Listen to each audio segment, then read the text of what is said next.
My బొమ్మరీలు Sunita's kitchen నా స్టైల్లో గుత్తొంకాయ ఎలా చేస్తానండి చూడండి.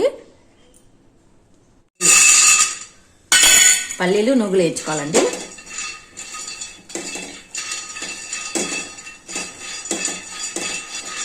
మనకు గ్రేవీ ఎక్కువ కావాలంటే ఎక్కువ వేసుకుని చేసుకోవచ్చండి.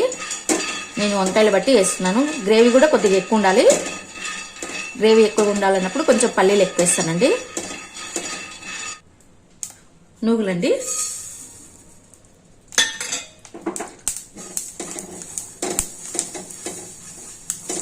ఈ వేడికే నువ్వులు వేగిపోతాయండి. పల్లీలు నువ్వులు ధనియాల పొడి వేసుకోవాలండి. ఆల్రెడీ ధనియాల పొడి ఉంది.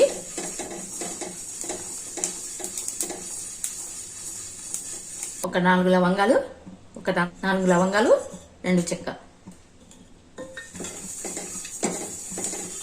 ఎగిపోయినాయి. ఇది చల్లగైన తర్వాత మిక్సీ పట్టుకోవాలి. దీనిలో ధనియాల పొడి కొబ్బరి వేసిస్తాను. ధనియాల పొడి అండి, ఒక పెద్ద స్పూన్తో ధనియాల పొడి. అర్ధ కిలోనా కిలో వంకాయలు? అర్ధ కిలో వంకాయలండి. 4 స్పూన్లు కారం. అన్ని దీనిలో వేసేసుకుంటే మనం మిక్సీలో పట్టేయచ్చు. 2 ఉప్పు అండి, కొంచెం తక్కువ, 3 స్పూన్లకి. పసుపు అండి, అన్నీ వేసేసుకుంటే తర్వాత అన్ని మనం మిక్సీలో వేసుకోవచ్చు. ఒక పెద్ద నిమ్మకాయ సైజు చింతపండు అండి. ఇది వేడి నీళ్ళు బాగా కడిగి వేడి నీళ్ళు వేసి నానబెట్టుకుంటా. ముళ్ళొంకాయలండి, భద్రం చాలా జాగ్రత్తగా కట్ చేయాలి. చాలా ములి లోపల వరకు కట్ చేసుకుంటే మనకు రసం అనేది బాగా లిక్విడ్ అనేది బాగా లోపలికి పోయి మంచిగా అవుతుంది. నేను నింపనండి, దీనిలోకి నింపకుండా నేను ఓన్లీ నూనెలో గోలిస్తాను.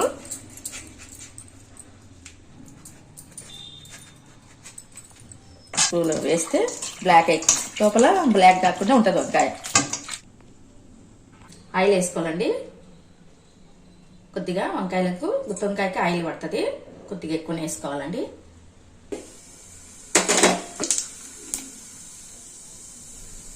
కొంచెం జీలకర్ర బెల్లం పొడి అండి.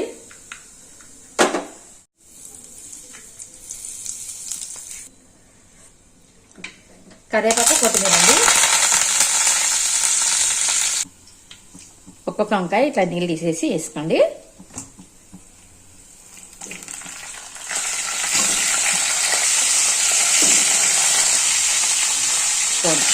నీళ్ళతో వేయకూడదు, పైన కింద కలుపుకోండి.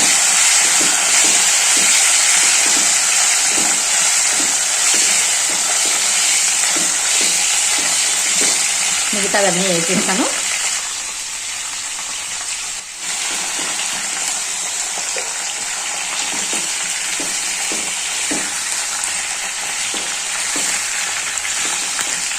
ఫస్ట్ ఇవన్నీ ఉత్తగా వేయించుకొని పక్కకు తీసుకోవాలి.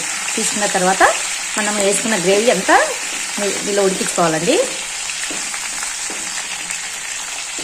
దీనికి మూత పెట్టేసి ముందరగా మగ్గిపోతాయి.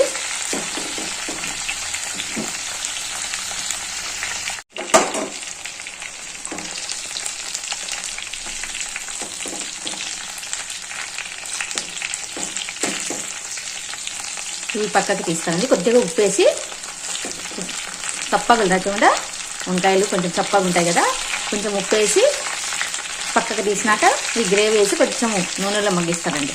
మగ్గించినాక ఈ వంకాయలు వేసేస్తాను.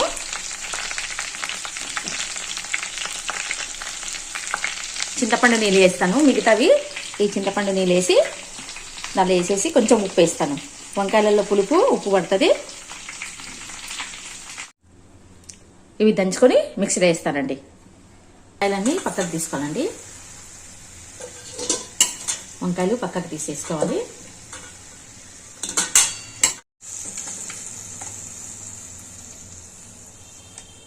వేసుకుంటేనే గట్టి పడుతుంది. ఆయిల్ బయటికి రావాలండి.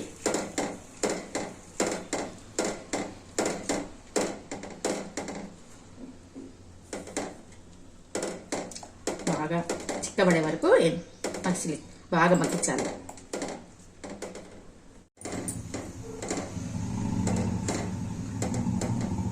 కొంచెం లో ఫ్లేమ్ పెట్టుకోండి. అది కొత్త ఉడికేటప్పుడు పైకి చిట్టుతుంది.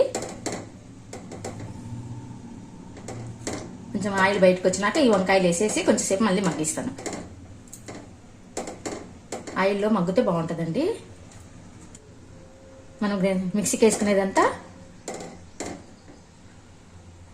వంకాయలు తీసిన తర్వాత ఆయిల్ వేసి కొంచెం మగ్గిస్తే టేస్ట్ వస్తుందండి. ఇది ఇలా చేస్తానండి నేను గుత్తి వంకాయ.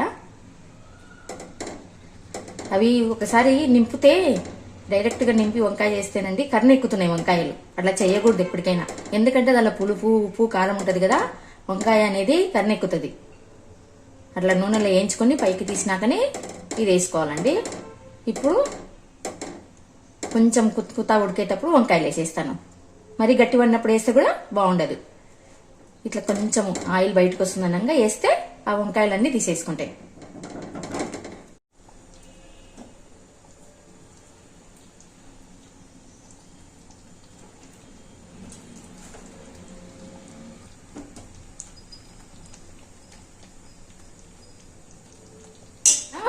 లిక్విడ్గా ఉన్నప్పుడే వంకాయలు వేసేస్తే వంకాయలన్నీ పట్టుకుంటాయండి.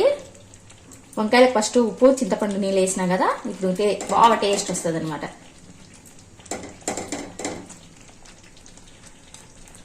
ఇలా చేస్తే వంకాయ కూడా మితువుగా నూనెలో ఏగితే ఎంత బాగుంటుందో. ఇంకొంచెం చూడండి, ఇట్లా ఆయిల్ చూడండి ఎంత బాగా పైకి వస్తుందో.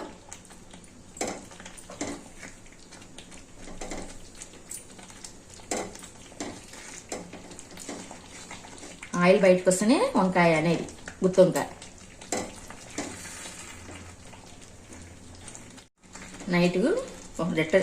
నైట్ సద్ద రొట్టె చేద్దామని అనుకున్నానండి.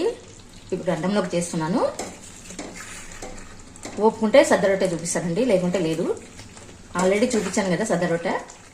వంకాయలు చేసుకోలేదు, సద్దలు వచ్చినా నుంచి వంకాయ చేసుకోలేదండి. అందుకే నైట్ సద్ద రొట్టెలు చేసుకుంటాను. అందుకే వంకాయలు గుత్తి వంకాయ చేస్తున్నాను. అన్నంలో బాగుంటుంది, వేడివేడిగా రొట్టెలకు బాగుంటుంది.